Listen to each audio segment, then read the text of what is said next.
Hi there, Flosstube. My name's Amanda.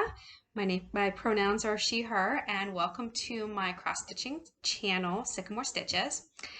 If this is your first time, welcome, and if you have been around for a while, welcome back. Um, this is Flosstube number 15, and it is April 20th. So, yeah.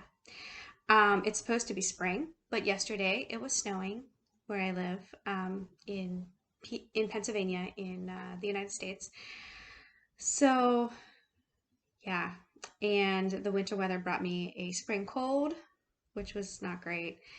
So I actually meant to do this video a couple days ago, but my kids were home on Monday because of Easter break, spring break, and then yesterday I was feeling very congested, but feeling much better already today.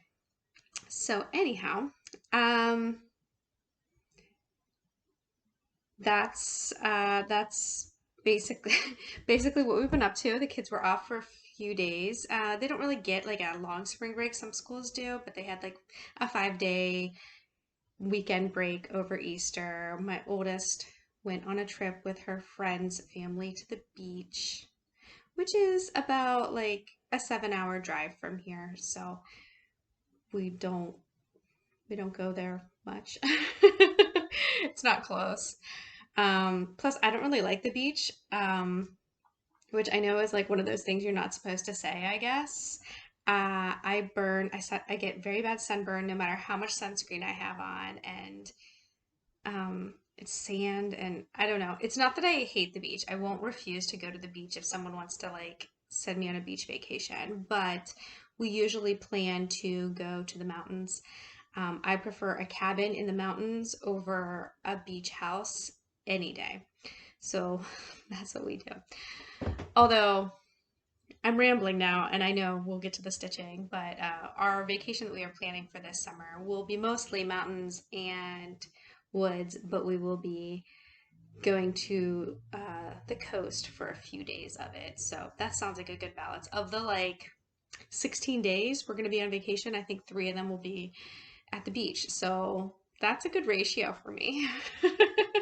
Enough to have fun, but not enough to be like, why is there sand everywhere? This is ridiculous.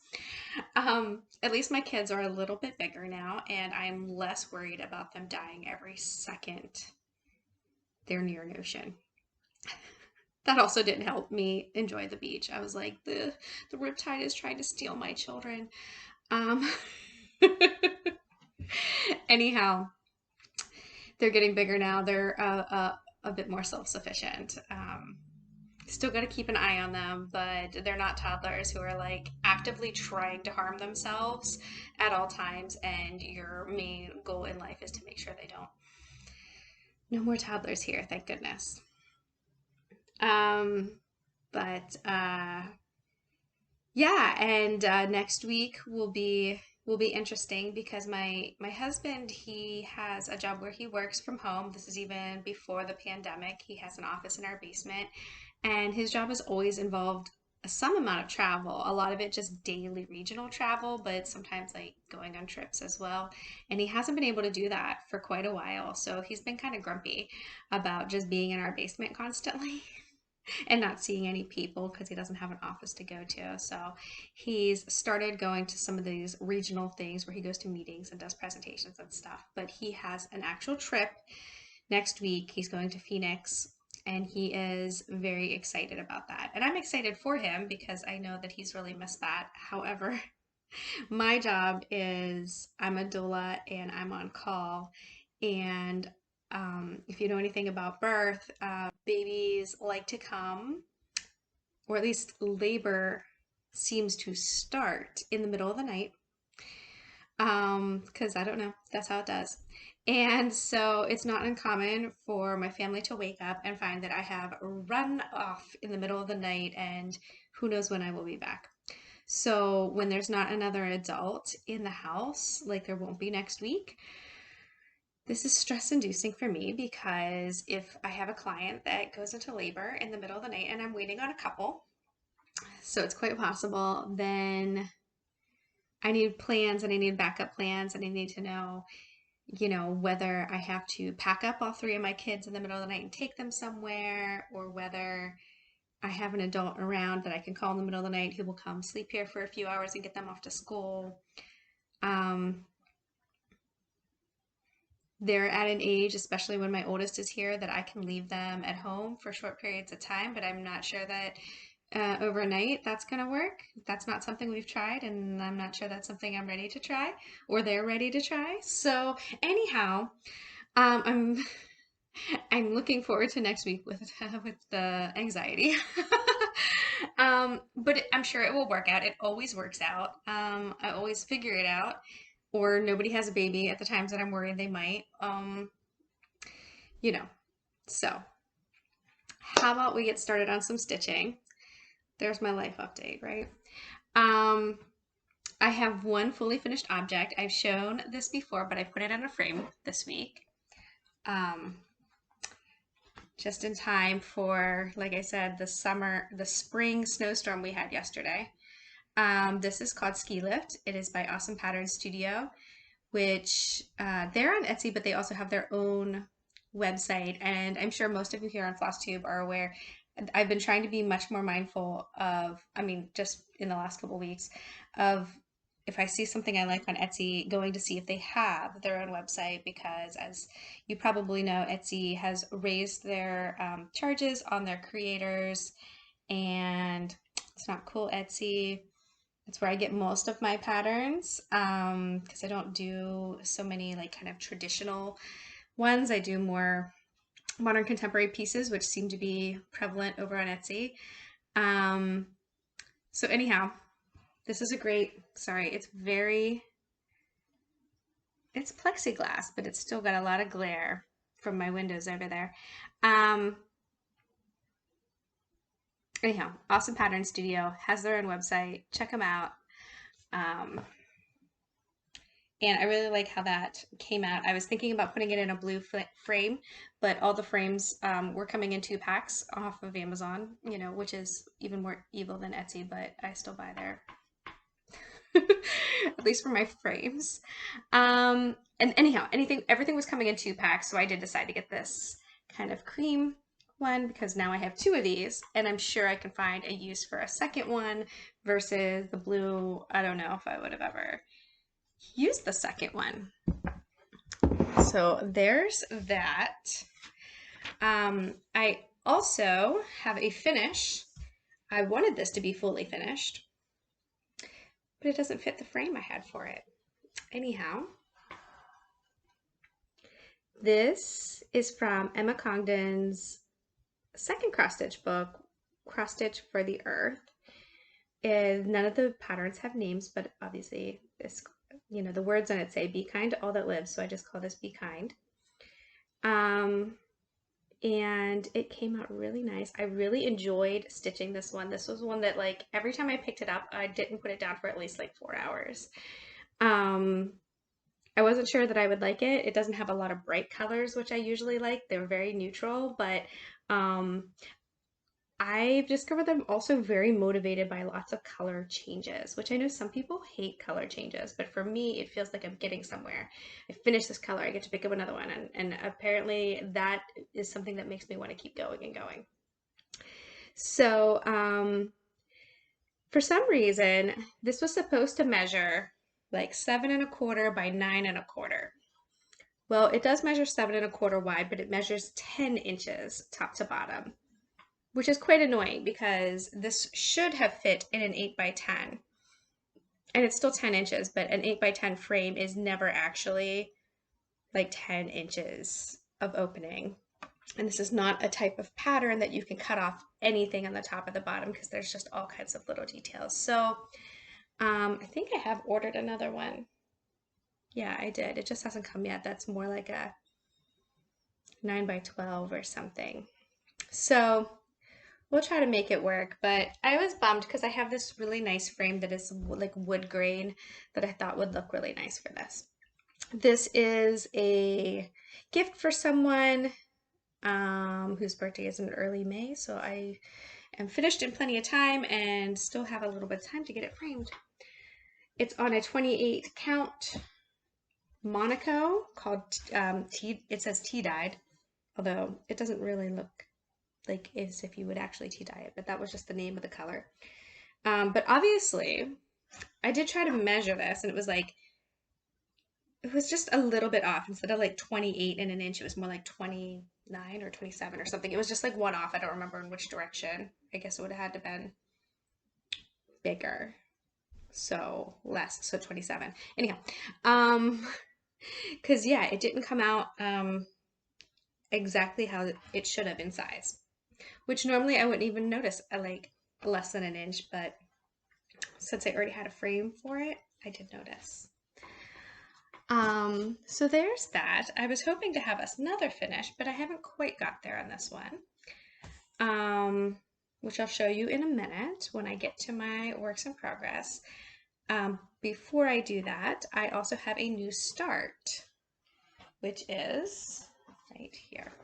I don't know if any of you watch Sarah of Notorious Needle. She has a Flosstube and she's a designer, and she just started a stitch along last Friday on the 15th, which is a pro-choice stitch along. So I was super excited about starting this, and it's going to go for 10 weeks. Unfortunately, like I think unfortunately, the very first part that came out on Friday is really big. It's the entire border and a phrase, and you're not really meant to do the whole border before you do the piece, but like in terms of a stitch along and in terms of like keeping up with a stitch along, it's like I feel like I'm already behind because part one was so big and you're not really meant to get it done in a week. And it's Wednesday, so I have a couple more days before part two comes out. But this is what I have so far, and I don't have like a picture of it. It is a mystery stitch along, so I only know what bits as they come out.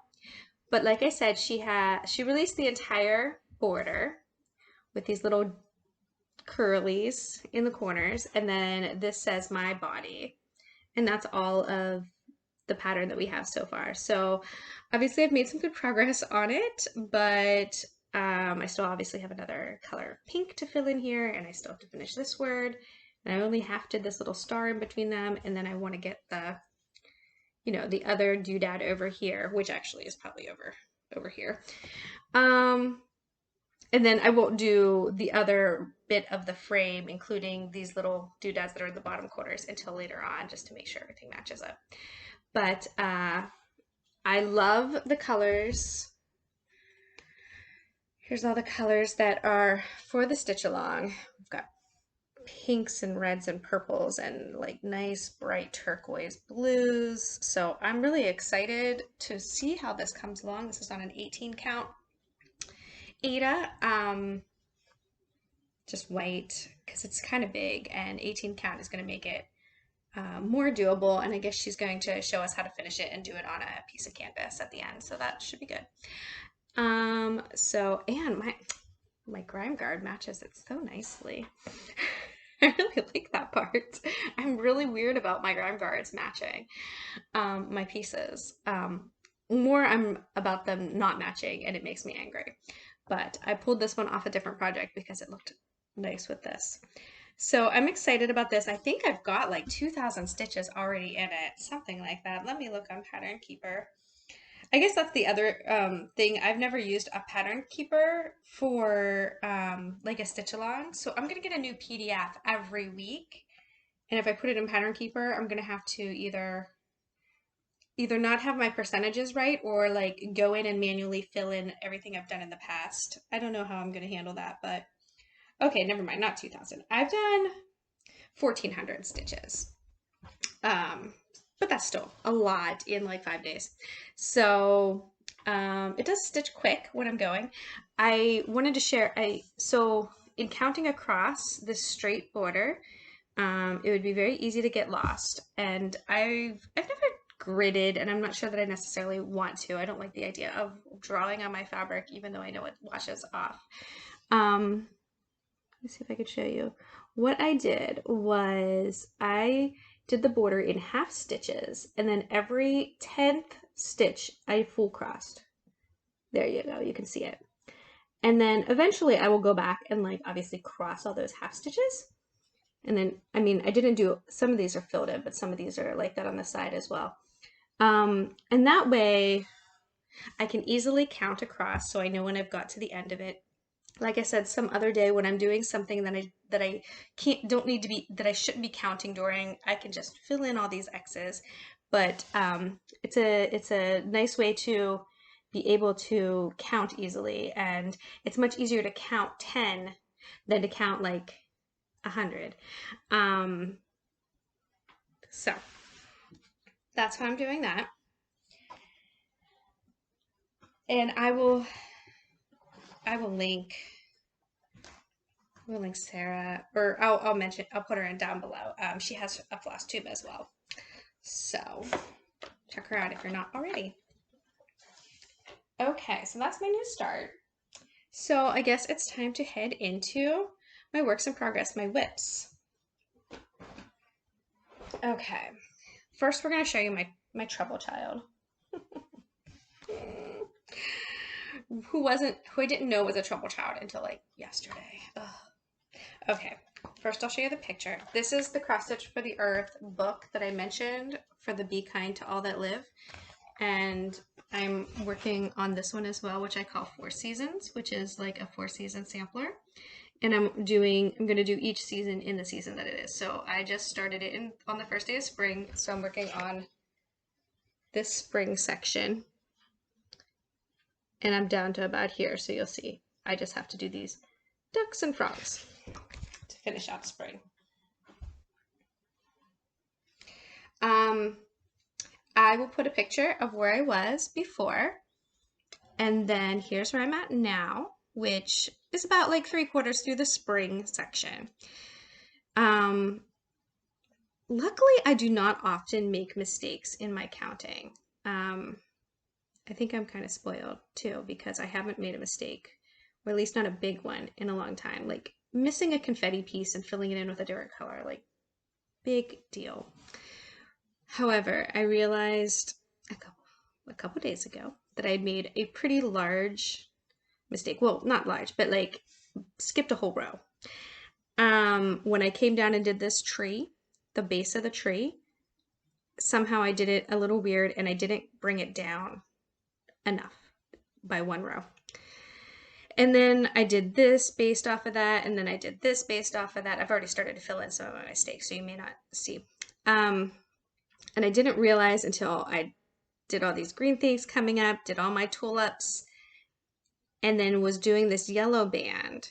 And the yellow band comes right up against the bottom stitch of the nest, but it's supposed to have a line in between there. Again, no big deal.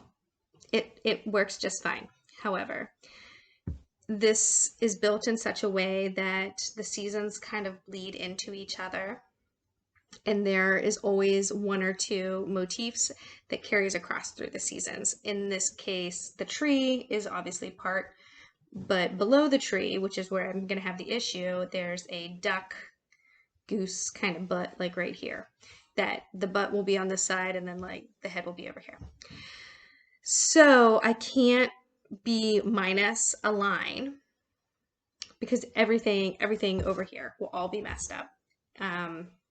So I was like, I did not want to rip out all of this and half of this. Oh my gosh, that would be so much. So what I did is I'm just extending this line.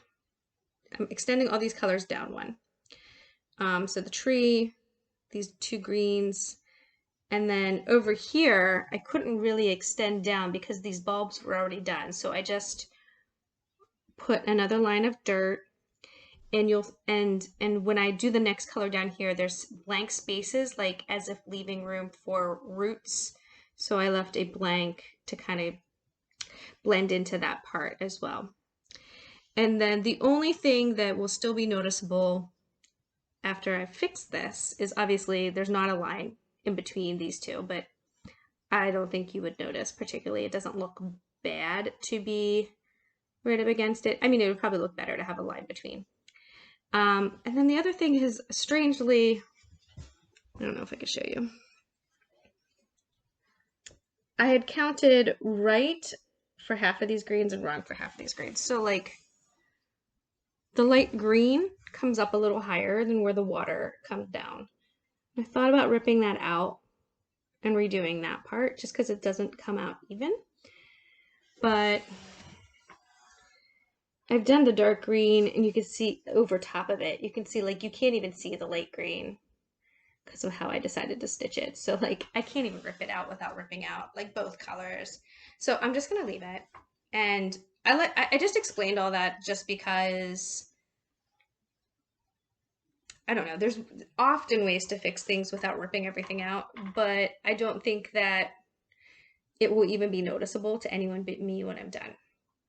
Anyhow, I'm not used to making mistakes that big because I'm kind of always counting and double counting and like stitching away and then counting off of another motif and then stitching away and counting.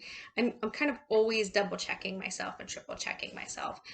And I even realized something seemed a little off when I was stitching this, but I didn't really stop to think about it. And then I did all of this. So I'm a little annoyed with myself for not investigating when something felt off, but it's going to be fine. It's going to be just fine. So my progress slowed a little bit on this one because I have to stop and pull out some of these colors and redo them. But then I'm about to do this pink down here, and there's ducks and there's frogs, and then I'm through with the spring. Oh, and I obviously still have to fill in the tree. I left that for another day again when I am doing something like on a Zoom meeting or something where I can just do fill-ins. Because it's mainly just filling in except for there are blank spots around flowers. All the way down the tree. But it was kind of boring, so I'm leaving that for a day when I need something boring to do because I'm doing something else at the same time. So that's coming along well. I hope to, by the end of April, I would love to be done with that spring section. I don't know if I will be. I have a plan that I don't want to start the summer section until the first day of summer. So I'm going to start another project that's kind of gonna go along with that and share its Q-snap in between those season changes. And then maybe after the year is up, maybe they'll both be done, or at least one will be done and one will be hopefully close to done. So we shall see. I put about 8 or 9 hours into that in the last 2 weeks. Next we have my Forest Embroidery piece. Here's the picture. It's called Frogs Princesses. It was a kit. I'm not using the kit fabric because it was a little too dark and olivey for me and I wanted a bit more of a contrast, so I just have a different green. Sorry, this chart.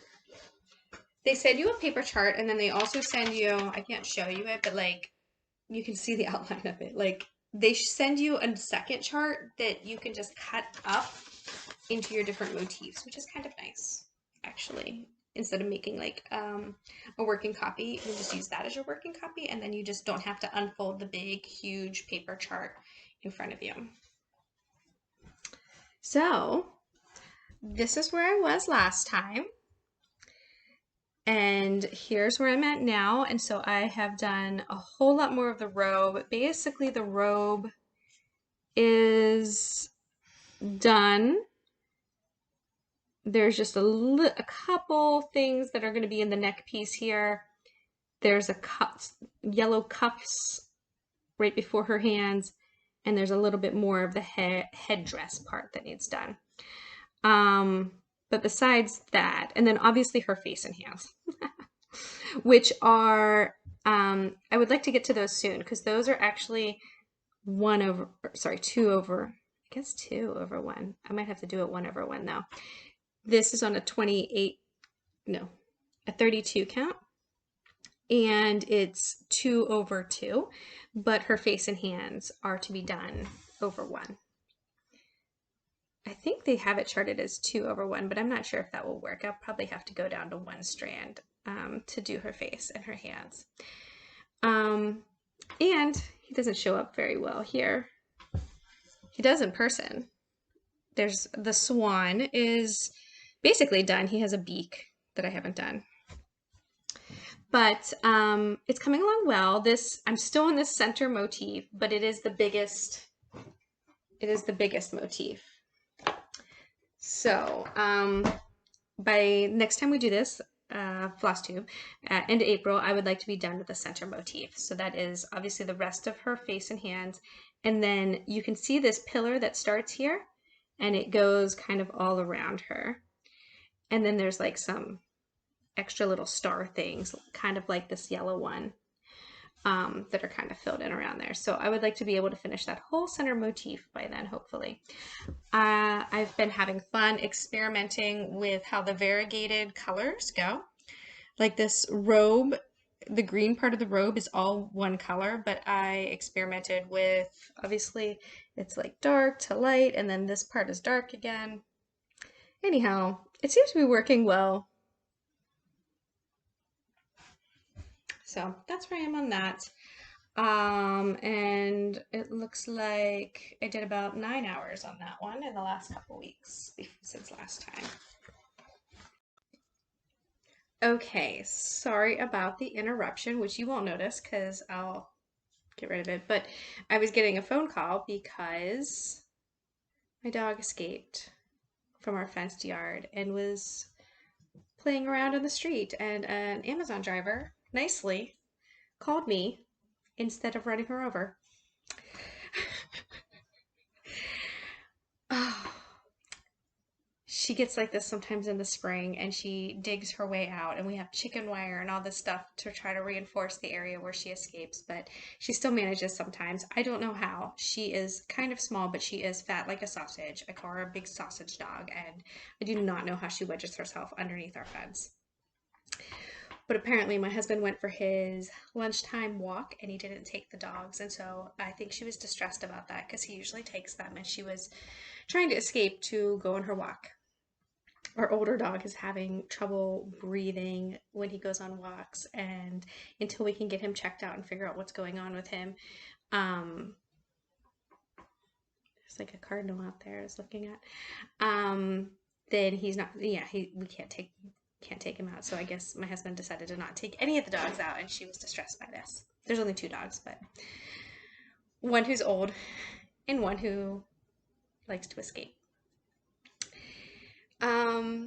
Anyhow, I was saying that I don't count my stitches unless I'm working on Pattern Keeper and it counts them for me, but I do count time that I spend on projects. So I stitch, depending on the project, I stitch between 150 and 200 stitches an hour.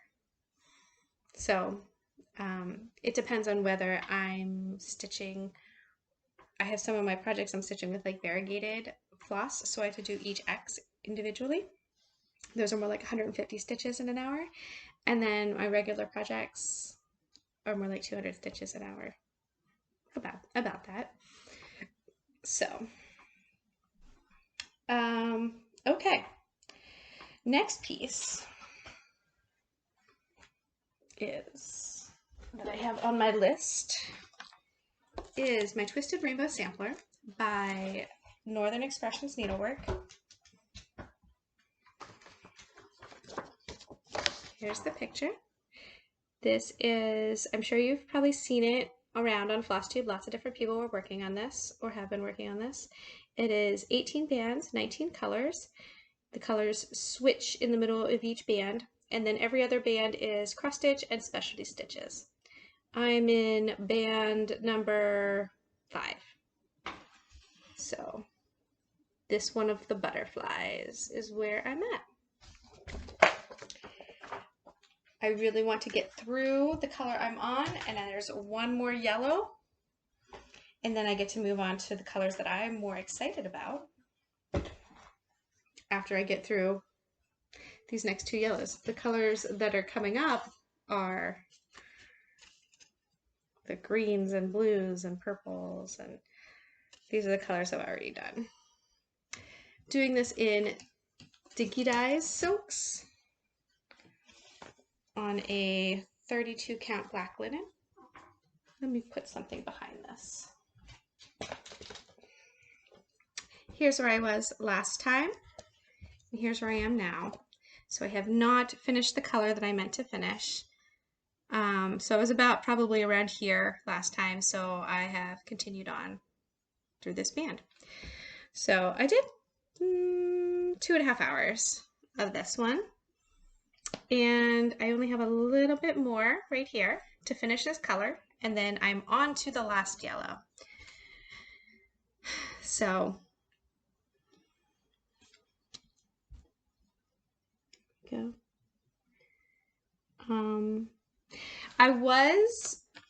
So normally I like to use the loop method to start all of my threads, and then, you know, go this way and then cross coming back that way. I forget which way, what the name of that is.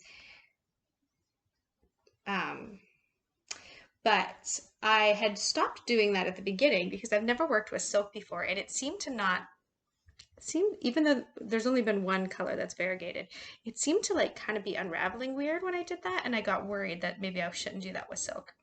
Well, I started doing it again in this last row, and it seems to be working just fine. So that will help me pick up my speed a little bit too, because that's my preferred way to stitch. So I'm just making slow and steady progress on this one. I do love experimenting with specialty stitches. Haven't done that before. And obviously, and like I said, I haven't used silk before. This is my first project using silk. This was the silks and the chart were my Christmas present from my husband. So this is like my kind of special luxury piece. More sophisticated than my average stitching. Okay, the next piece, I had really wanted to finish this one for this mid-April time, but I did not. So I think I can finish it by the end of April for sure. I mean, I should be able to finish it hopefully by the end of this week. Let me take this out because I hate the glare. This is an ink circles piece. It's called Dilly Dahlia. It's not very big. I think it's 6 by 6 inches when it's done on 32 count. I've changed the color of the fabric, and I've changed the color of the 2 green flosses. There's only 5 colors total on this. I'm finding it hard to keep going on it. I think, like I said earlier, I've had a lot of motivation in color changes, so something that only has 5 colors apparently is not my cup of tea. Here's where I was last time. And so I have made some good progress. I finished all this lilac coming around. I did the second green color, all of it. I did these little bits that are the same as the middle color, and I did the 2 corners in the dark purple color. All I have left to do are 2 more dark purple corners that are exactly like these ones.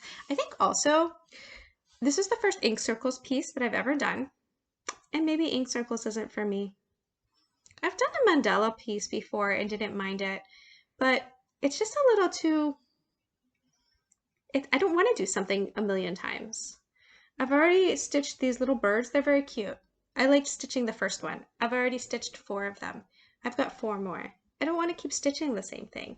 I don't know that I like the idea of like mirroring, or I guess this is more than mirroring because you're doing like 4 of everything. I'm not sure that that's my cup of tea. Good to know moving forward, because I just feel like I don't want to work on it. Even though it's really pretty. I love how it looks when I do work on it. Anyhow, I just have these 2 corners. It's only like, if I base it off of how long these 2 corners took me, there's 3 hours of stitching left. That's not very much. I could do that in a day if I wanted to. But I have a piece kitted up and ready to go that I want to start when I finish this. So that might be my motivation. That might be my motivation. I did put 8.5 hours into this since my last video. So I have been doing a lot of it. I try to pick it up most days, do an hour, and put it back down.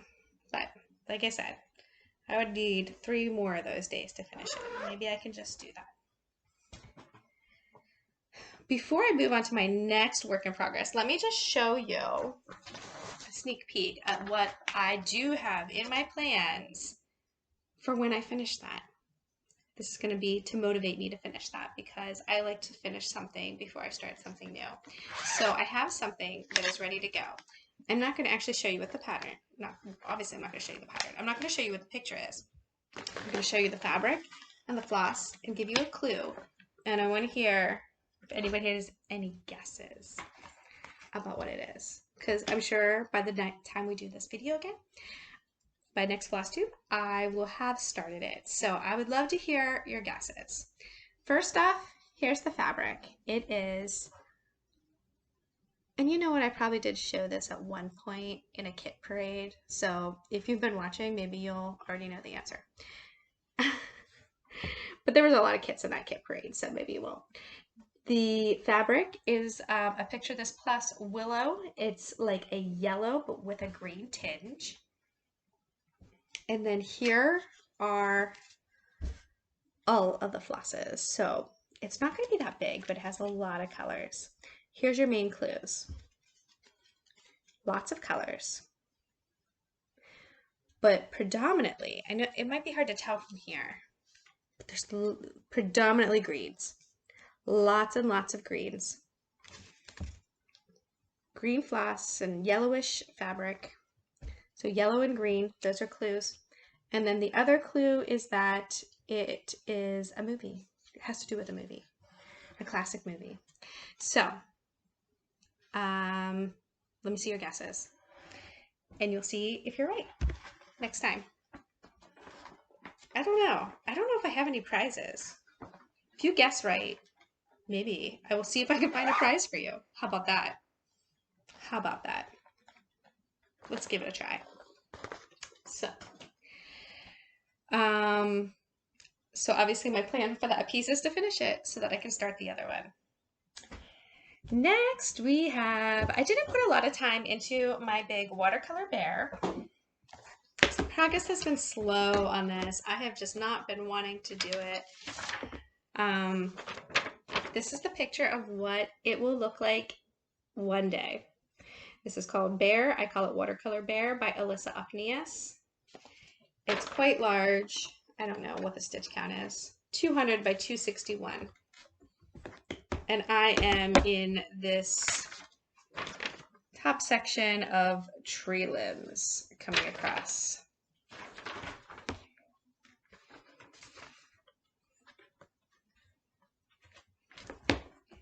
And I bought a giant Q-snap to do this one. I don't know, I wonder if that's the problem. I wonder if maybe if I tried putting it on a smaller surface area, I might like that, but then I'd have to move the Q-snap around more. I don't know.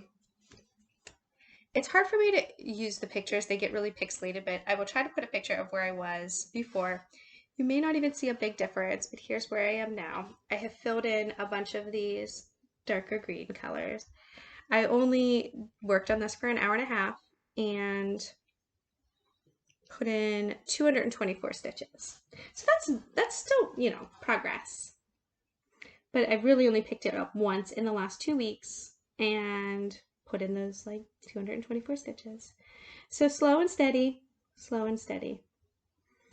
I finished the first page and now I'm doing page 2 and 3 together because they really just meld into each other. It's 4 pages across, but on the top row, page 4 is completely blank because that top corner is it's just white. So I would love to get to the point where I'm ready to move this Q-snap down if I finish 1, 2, and 3 pages. But who knows? Who knows when that will happen? Maybe I will. I mean, I always see these big full coverage pieces and I love how they look like nothing and they look like nothing and then they start to look like something. That's really cool. This is not exactly a full coverage piece because there's obviously blank spaces in it, but it's kind of close to that. And I'm discovering that maybe that's not my thing because I like to see like little pieces get finished. Um, so I guess that's good to know before I go and like try to start a giant project like that.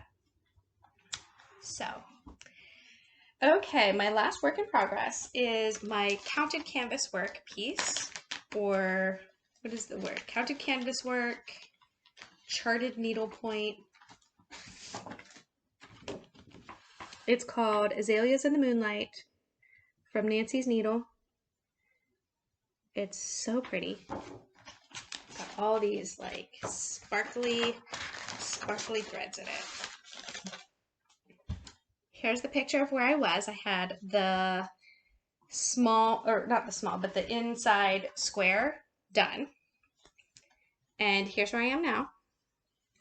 So here's that inside square that I had done last time. So I did this whole row here, up here, and all of this kind of stuff. There's a lot of blue filling in right now. So it's going to take a while of blue. And then there are some other colors here, the corners, and then they'll start to be colors again. Not that blue isn't a color, it's a pretty color, but see if you can see the sparkly shine on some of those colors. Let me just show you them for fun, especially because they're different than what you would use normally, like for cross stitch.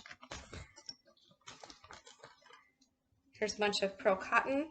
So this is that blue that I'm using a bunch of, that I'm using. And then here's these are like the more sparkly ones, which are Rainbow Gallery Silk Lame braid.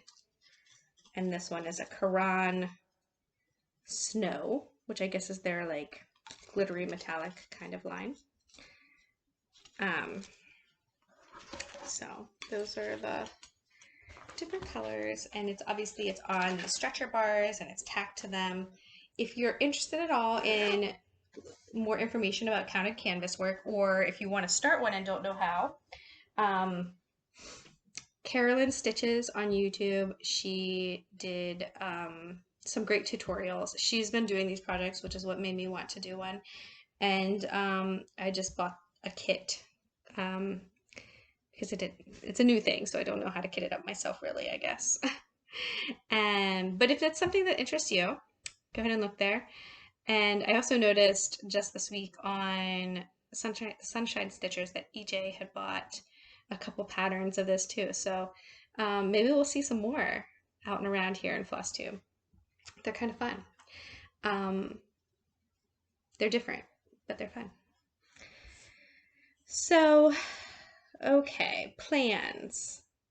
I think I kind of mentioned all my plans as I showed you the projects. So also I need to frame my finished project. Haul. I didn't get much in the way of haul these last 2 weeks. I went to Michael's and grabbed a couple flosses that I needed, like 6 skeins of DMC. That was about it. Stuff I needed to start my Pro Choice Stitch Along.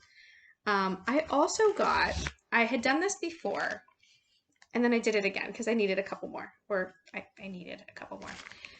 This 18 count Aida DMC, I keep seeing it intermittently on sale on Amazon, and it's $2.50 for this, just $2.50. So I'd already bought 4 of them because that's all it had let me buy at the time. So I bought another 4. This is what I'm doing the Pro Choice Stitch Along on. I have another one of Sarah's pieces, her old Stitch Along from like last year, the We Believe Sal. I have the pattern for that, so I'm going to put one of those into these.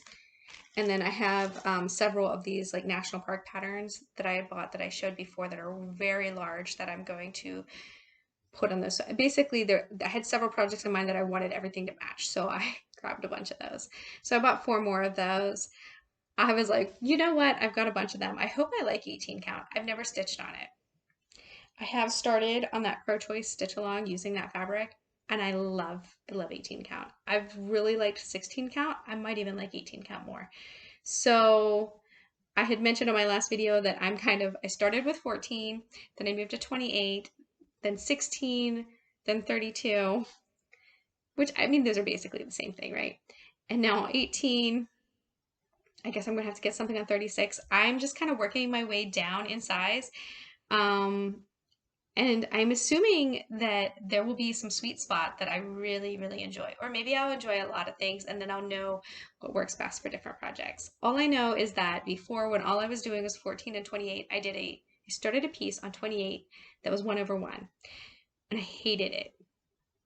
And that might not have been the only reason I hated it, but I put it away for a while. And I was like, why can I not handle this? So I'm kind of like working my way down to see where my sweet spot is.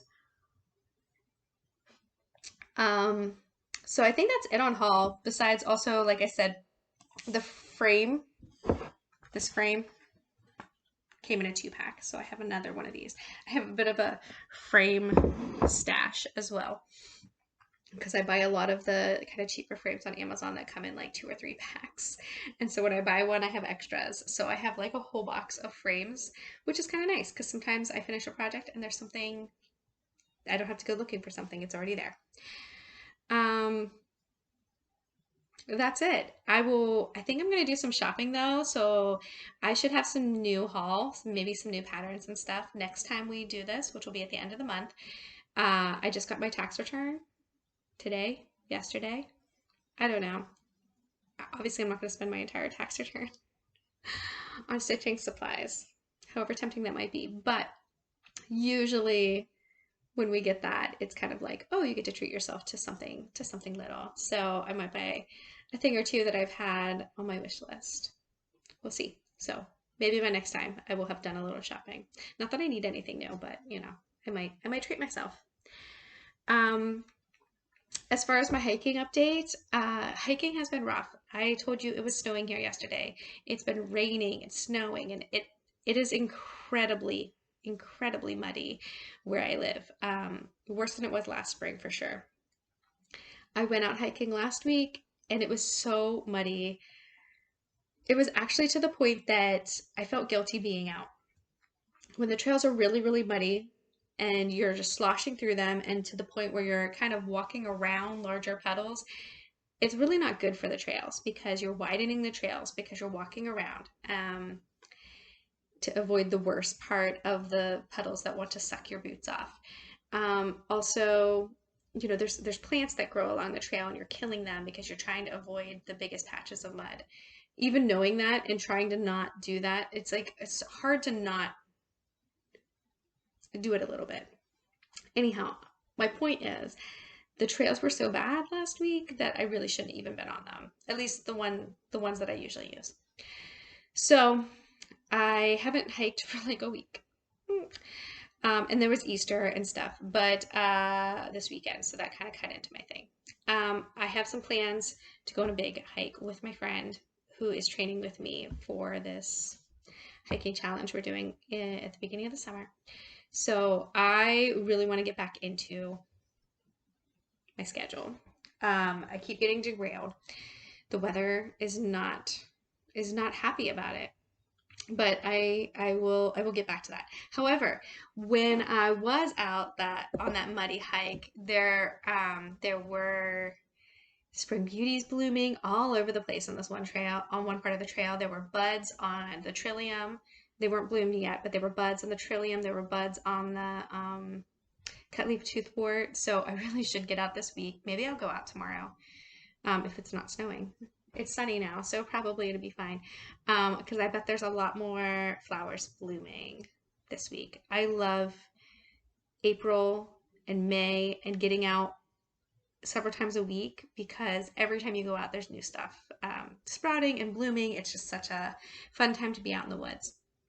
I did take a video that I will edit down and put a little bit at the end here. When I went on that walk and I got back to the parking lot, there was a pair of pileated woodpeckers, like going nuts. You know, they were chasing each other around. They were pecking at logs and they were just really fun to watch. I don't know if I've ever seen a pair of them like so close. Like I was literally sitting in my car when I took this video in the parking lot, which is in the woods, but still. And they were just like running amok along the edge of the parking lot. And they're so big. I mean, I know they are, but it just, because they're at least the size of like a crow. If you don't know what they are, they're a large woodpecker about the size of a crow that has they're black and white and have a bright red head. So it's probably not great quality, but I will put a little bit of that video at the end here if you want to see the woodpeckers I was watching. So I think that's it. I will plan to be back at the end of April for another update. Thanks for sticking around, and happy stitching, and I'll see you all again soon. Bye.